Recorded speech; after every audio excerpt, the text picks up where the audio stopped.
Hello दोस्तों, कैसे हैं आप लोग। दोस्तों, आज मैं आप सबके साथ शेयर करूंगी खूबसूरत बंचेस में खिलने वाले फ्लावर प्लांट के बारे में। दोस्तों, ये जो फ्लावर प्लांट देख रहे हो ये है हमारा एक्सोरा। और आप लोग को पता है एक्सोरा कितने बंचेस में ढेरों सारे फूल देता है। आप लोग देख रहे हैं कितनी ज़्यादा मात्रा में ये फूल देते हैं। तो दोस्तों, होता क्या है, जब हम लोग नर्सरी से एक्सोरा ख़रीद कर लेकर आते हैं उस टाइम पे तो आप लोग देख ही रहे हैं कितने ज़्यादा ब्लूम करते हैं, लेकिन कुछ दिन बाद इसमें फ्लावरिंग देना बंद कर देते हैं। रीज़न दोस्तों बहुत से इसमें, जैसे कि इनका सीज़न होता है खिलने का। सेकंड यहाँ पे ये होता है कि ये फूल एक बार खिलने के बाद कुछ दिन रेस्ट पे रहते हैं, फिर अपने आप को ब्लूमिंग के लिए तैयार करते हैं। और यहाँ पे दूसरी बात जो होती है वो होती है कि एक्सोरा जो होता है ये हैवी फीडिंग प्लांट होता है, यानी इनको ज़्यादा से ज़्यादा मात्रा में या ज़्यादा से ज़्यादा खाद देंगे तभी ये अच्छे से ब्लूम करेंगे। और यहाँ पे चौथी बात जो है यहाँ पे होता है कि इनको धूप की भी कमी हो जाती है। अगर हम कोई पौधा लगाते हैं और धूप अच्छी से नहीं मिल रही है तब भी ये नहीं खिलते हैं। और साथ साथ में कभी कभी ऐसा हो जाता है कि कुछ पौधे चले जाते हैं स्ट्रेस में, वो अपने आप को सर्वाइव ही नहीं कर पाते हैं। और कभी हम लोग पौधे ख़रीद के लाते हैं उस टाइम पे तो खिले रहते हैं, लेकिन बहुत इंतज़ार करने के बाद भी उसमें फूल नहीं होता है। रीज़न क्या है, जहाँ से हम कटिंग या ब्रांच लेते हैं, ख़ास करके बता दो दोस्तों, जो एक्सोरा होता है ग्राफ्टेड होता है, एयर लेयरिंग से इनको तैयार किया जाता है ग्राफ्ट करके। कटिंग बहुत रेयर ही लगती है इनकी, अगर हम कोशिश करेंगे तभी ही शायद इनकी कटिंग सक्सेस हो, अदरवाइज बहुत मुश्किल से लगती है। और ज़्यादातर ये एयर लेयरिंग से ही तैयार किए जाते हैं एक्सोरा। तो क्या होता है कि जब हम लेकर आते हैं, कभी कभी कोई जो पौधा होता है काफ़ी पुराना होता है, तो ये होता है ना, आप लोगों ने कहावत सुनी होगी, जैसा बीज हम डालेंगे वैसा ही हमें पौधा मिलेगा। तो वही चीज़ें हैं, बहुत पुराना प्लांट होता है तो उस पर फूल नहीं आते हैं, लोग उसको ग्राफ्ट करके उस टाइम पे तो फूल आते हैं, लेकिन जब हम घर पे ख़रीद कर लाते हैं नर्सरी से तो उसमें फूल बिल्कुल भी नहीं आता है। ये भी एक रीज़न हो जाता है एक्सोरा में फूल नहीं आने का। तो चीज़ ध्यान रखिएगा, जब भी आप लेने जाते हैं एक्सोरा को तो ध्यान रखें कि ब्रांच बिल्कुल ग्रीन होनी चाहिए, पुरानी स्टेम ना हो या न्यू ग्रोथ आती रहे, तभी आप ख़रीदें। वैसे तो काफ़ी महंगे आते हैं एक्सोरा, 60 से लेके दोस्तों 150 200। बड़े प्लांट अगर लेने जाते हैं तो आपको लगभग 400-500 तक की इस तरीके से इनके प्राइस हो जाते हैं। तो फ़िलहाल मैं एक एक्सोरा प्लांट लेकर आई हूँ और इस पर केयर टिप्स आपको शेयर करूँगी। अगर आप लोगों ने भी एक्सोरा लगा के रखा है, फूल नहीं आ रहे हैं, तो उसमें कौन सा फर्टिलाइज़र दें, कहाँ रखें, लोकेशन, हर एक चीज़ इस वीडियो में मैं शेयर करने वाली हूँ। तो वीडियो में ना आप सभी अंत तक बने रहिएगा, तभी आप सबको पता चलेगा कि एक्सोरा में ज़्यादा ज़्यादा फूल लेने के लिए हमें क्या चीज़ें देनी चाहिए, धूप कितनी देनी चाहिए, किस लोकेशन पे रखना है, ये सारी इन्फॉर्मेशन इस वीडियो में देने वाली हूँ। वीडियो में आप सभी अंत तक बने रहिएगा। वीडियो अगर पसंद आती है तो वीडियो को लाइक, शेयर, और चैनल पर नए हैं तो चैनल को सब्सक्राइब जरूर करिएगा। साथ में दोस्तों आप बेल आइकन भी प्रेस कर देना, ताकि जब इस तरीके की वीडियो मैं आप लोग के साथ शेयर करूँ तो उसकी नोटिफिकेशन सबसे पहले आप लोगों को मिल सके। तो चलो दिखा दी दोस्तों कौन सा पौधा मैं ऐसे ख़रीद के लाई हूँ एक्सोरा की, जिन्हें केयर टिप्स सारी चीज़ें इसमें बताने वाली हूँ। ये आप जो प्लांट देख रहे हैं ये हमारा एक्सोरा का प्लांट है, और ये हाइब्रिड वाले एक्सोरा हैं। ये एक्चुअल में एक्सोरा के जितने भी प्लांट होते हैं दोस्तों ग्राफ्ट करके रेडी किया जाता है। कटिंग नहीं सक्सेस होती, लेकिन अगर आप ग्राफ्ट करके करते हैं या एयर लेयरिंग से करते हैं तो इनकी कटिंग 100% सक्सेस हो जाती है।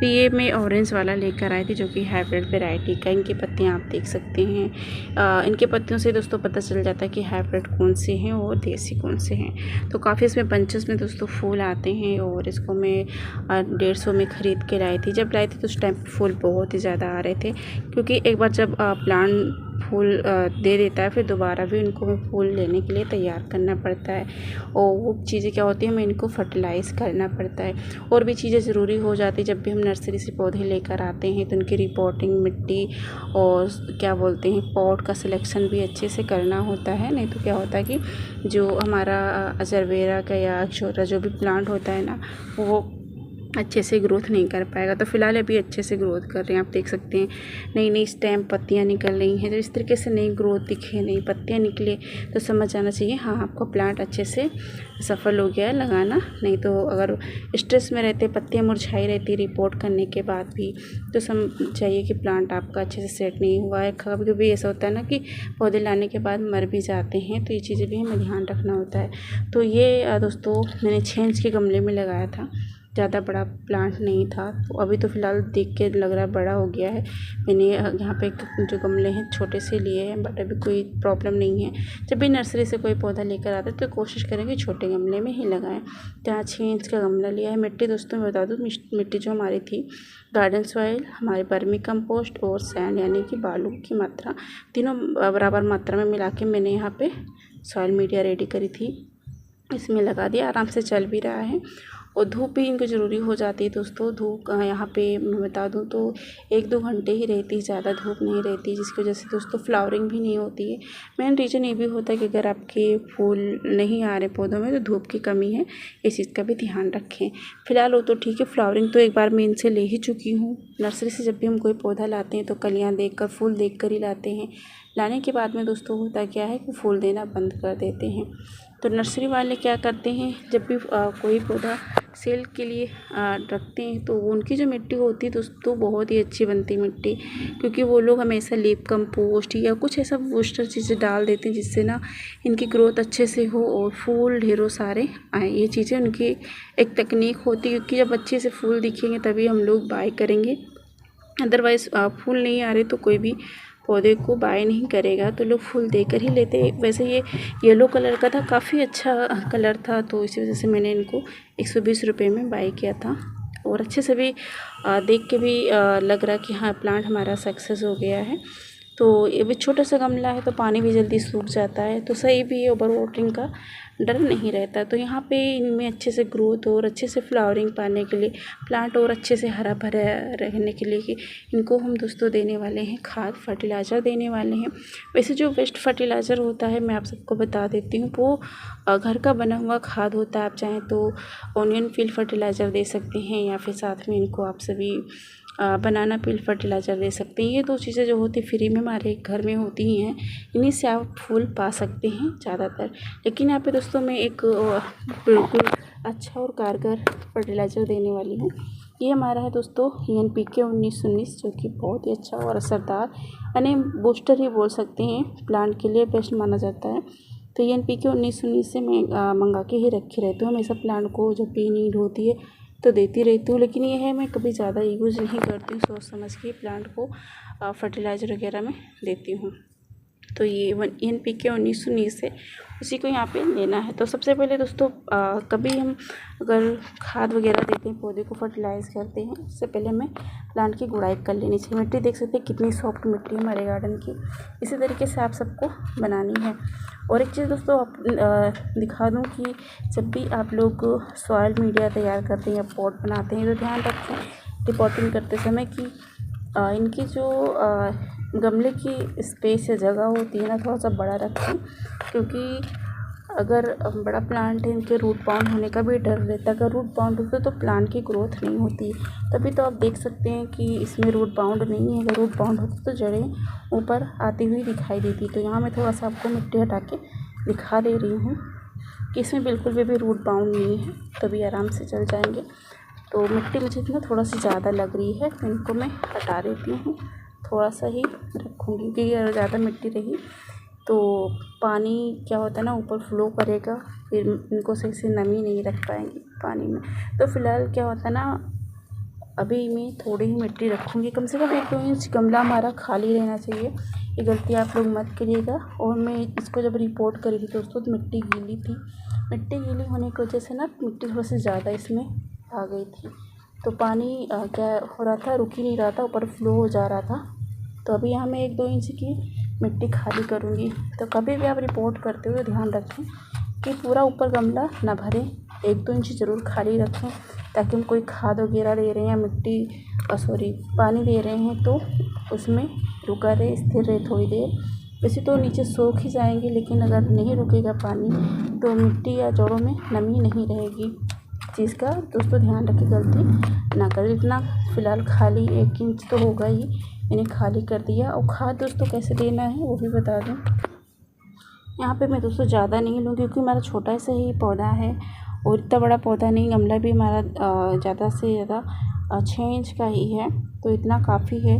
कभी भी कोई इस तरीके से फर्टिलाइज़र देते हैं तो जड़ों से दूर होकर दीजिए, ताकि इनमें जो क्या कहते हैं न्यूट्रिएंट्स वगैरह जो भी हो, अगर एक्स्ट्रा हो भी जा रहा है तो धीरे धीरे जड़ों में जाके रिलीज होगा। इस तरीके से आप मिट्टी में मैश कर दीजिए या फिर इकट्ठा इस तरीके से यहाँ पे खोद के भी आप डाल सकते हो। लेकिन अगर चारों तरफ गमले में फैले रहेंगे तो अच्छे से जल्दी से असर होगा। NPK दोस्तों एक बहुत ही असरदार खाद होता है, क्योंकि प्लांट को बूस्ट करता है, हेल्दी रखने में काम करता है, साथ साथ कलियाँ बनाने में भी ये काम आते हैं। तो इसे आप ज़रूर दीजिए, ज़्यादा नहीं, महीने में 1 बार देते रहिए। अपने जितने भी फ्लावरिंग प्लांट है, ज़रूरी नहीं आपका एक्जोरा ही हो, आप गुड़हल में भी दे सकते हैं, अरमंडा में, और जो भी फ्लावरिंग प्लांट है ना, सारे में चीज़ें ज़्यादा नहीं, बस 1-1 चुटकी दे देंगे तो सही रहेगा। आप पानी में मिला के भी दे सकते हैं या फिर जिस तरीके से मैंने भी ग्रेन्यूल में दिया ना, इस तरीके से भी आप इन्हें दे सकते हैं। मिट्टी में नमी है तो अभी मुझे पानी भी देने की ज़रूरत फ़िलहाल नहीं है, तो इस तरीके से आप सभी एक्जोरा में ये चीज़ें ज़रूर करें, खाद दें। और जैसे कि अभी सितंबर अक्टूबर का मंथ शुरू होने वाला है, तो इस टाइम में दोस्तों बहुत तेज़ी से ग्रोथ करते, फ्लावरिंग बहुत ही ज़्यादा आती है। ये दिसंबर तक बहुत अच्छे से ब्लूम करेंगे, तो कोशिश करें कि अभी इनको अच्छे से फर्टिलाइज़ कर दें। इनमें अगर प्रूनिंग करने का टाइम है तो प्रून भी कर दें, ताकि इनमें अच्छे से नए नए ब्रांचेस निकले और फूल ढेरों सारे दें। जब इनको हम प्रून करेंगे, पिंचिंग करेंगे यहाँ से, तो मल्टीपल स्टेम्स निकलेगी। और मल्टीपल स्टेम निकलने का दोस्तों मतलब आप लोग समझ रहे हैं ना कि मल्टीपल इसमें फूल भी आएंगे। तो ये चीज़ आप सभी ज़रूर करिएगा। और यहाँ पे बता दो दोस्तों, कम से कम 5 से 6 घंटे इनको धूप चाहिए होगा। और ये सन लविंग प्लांट होते हैं, जब इनको अच्छे से धूप लेगी तो ग्रोथ भी अच्छे से करेंगे और फूल भी आएंगे। बहुत लोग छाया में प्लांट को रखते हैं, तो दोस्तों आपको बता दूं, कभी भी छाया वाले पौधे में फूल नहीं आते हैं। छाया वाले पौधे छाया वाले में ही रखें। जो जितने भी फ्लावरिंग प्लांट है, सबको धूप की ही नीड होती है, तो कोशिश करें आप इनको धूप में ही रखें। और प्रूनिंग भी करते रहे। अगर आपका छोटा सा प्लांट है, उसमें फूल नहीं आ रहे, तो प्रूनिंग भी ज़रूरी हो जाती है। लेकिन इस टाइम पे तो प्रूनिंग अभी ना करें, डेड हेडिंग ज़रूर कर दें। जैसे कि अभी इस तरीके से स्टेम्स निकले, तो यहाँ से इस तरीके से छोटे छोटे से स्टेम्स कर दें। अगर फूल आपके गमले में पौधे में आ रहे हैं, तो फूल जो स्पेंड हो जाते हैं उन्हें भी रिमूव कर दें। साथ में पीली पत्तियाँ हो रही हैं तो उसे भी हटा दें। और यहाँ पे जैसे बारिश के टाइम में दोस्तों क्या होता है ना कि बहुत ही ज़्यादा इसमें फंगस वगैरह लग जाते हैं, या फिर कीड़े इंसेक्ट्स आ जाते हैं जो रोए वाले होते हैं, कैटरपिलर होते हैं, ये तो बहुत ही ज़्यादा नुकसान पहुंचाते हैं। तो इस टाइम पे आप कोई अच्छा सा फंजीसाइड पाउडर या फिर इंसेक्टिसाइड भी बना सकते हैं। आप घर पे अगर मैं बताऊं तो आप अदरक लहसुन का क्या बोलते हैं अच्छा सा पेस्टिसाइड या स्प्रे बना के छिड़काव कर सकते हैं। इससे क्या होता है कि पौधे तो हेल्दी हो ही जाएंगे, कोई कीड़े वीड़े जो होते हैं वो भी दूर हो जाते हैं, और फर्टिलाइज़र का भी वो काम करता है। तो ये चीज़ें जो फ्री में हमारे घर के अंदर मिलती हैं, तो ये चीज़ दोस्तों हमें ज़रूर ही करनी चाहिए। तो एक्जोरा एक खूबसूरत पौधा होता है जो कि मल्टीपल कलर में आते हैं, आपको ऑरेंज में या फिर येलो, रेड, पिंक कलर। और वैरायटी बता दूं तो हाइब्रिड आते हैं, देसी वैरायटी आती हैं, साथ में आपको multiple petal, single petal, dwarf variety और टॉल वैरायटी भी रहते हैं, मिनिएचर में भी आते हैं। तो ये सारे वैरायटी, सारे वैसे एक्जोरा प्लांट ना सारे ही अच्छे लगते हैं, क्योंकि बंचेस में खिलते हैं ना, तो काफ़ी खूबसूरत लगते हैं। तो इस तरीके के पौधे तो सबको अपने गार्डन में ऐड ही करने चाहिए, जो कि साल भर फूल देते हैं। दोस्तों ये परमानेंट फ्लावर प्लांट होता है, बट जैसे विंटर आता है ना, उस टाइम पे डोरमेंसी में जाते हैं। डोरमेंसी का जो पीरियड होता है 1 से 2 ही महीने होते हैं, इसे दिसंबर से लेके लास्ट फरवरी तक रहता है। और जैसे ही फरवरी मंथ मतलब ख़त्म एंड तक ना, इसमें फूल देना शुरू हो जाते हैं, क्योंकि वो स्प्रिंग सीज़न होता है। तो स्प्रिंग सीज़न में जितने भी परमानेंट प्लांट हैं या फिर हमारे क्या बोलते हैं सीजनल प्लांट है, खूब अच्छे से ब्लूम करते हैं। तो उस टाइम में भी अच्छे से ब्लूम करते हैं, सालों साल फूल देने वाले ये पौधे होते हैं। तो आप सभी अगर एक्जोरा पसंद करते हैं तो ज़रूर लगाएं। आई होप सभी पसंद भी करते होंगे, क्योंकि ये ऐसा फूल होता है, प्लांट होता है ना, कि कोई भी इससे मुकरेगा भी नहीं, क्योंकि बंचेस भी आते तो और भी प्यारे लगते हैं। तभी मेरे पास लगभग 3 से 4 वैरायटीज़ की हो ही गई है, पिंक, वाइट, रेड और एक ये ऑरेंज कलर। 4 कलर हो गए हैं जो काफ़ी खूबसूरत ये लग रहे हैं। तो इसी तरीके से दोस्तों आप सभी एक जोड़ा ज़रूर अभी अपने गार्डन में ऐड करें और फूल पाने के लिए उनको फर्टिलाइज़र भी देते रहें ताकि ये लगातार आपको फूल मिलता रहे। ये दोस्तों रही आज की हमारी वीडियो, आप सभी को कैसी लगी है कमेंट करके ज़रूर बताइएगा। और चैनल पर नए हैं तो चैनल को भी हमारे सब्सक्राइब करके जाइएगा, साथ में बेल आइकन भी प्रेस कर देना ताकि इस तरीके की जब वीडियो मैं आप सबके साथ शेयर करूँ तो उसकी नोटिफिकेशन सबसे पहले आप लोगों को मिल सके। मिलते हैं दोस्तों एक नई वीडियो के साथ, तब तक के लिए आप सभी अपना ख्याल रखिएगा। Happy gardening.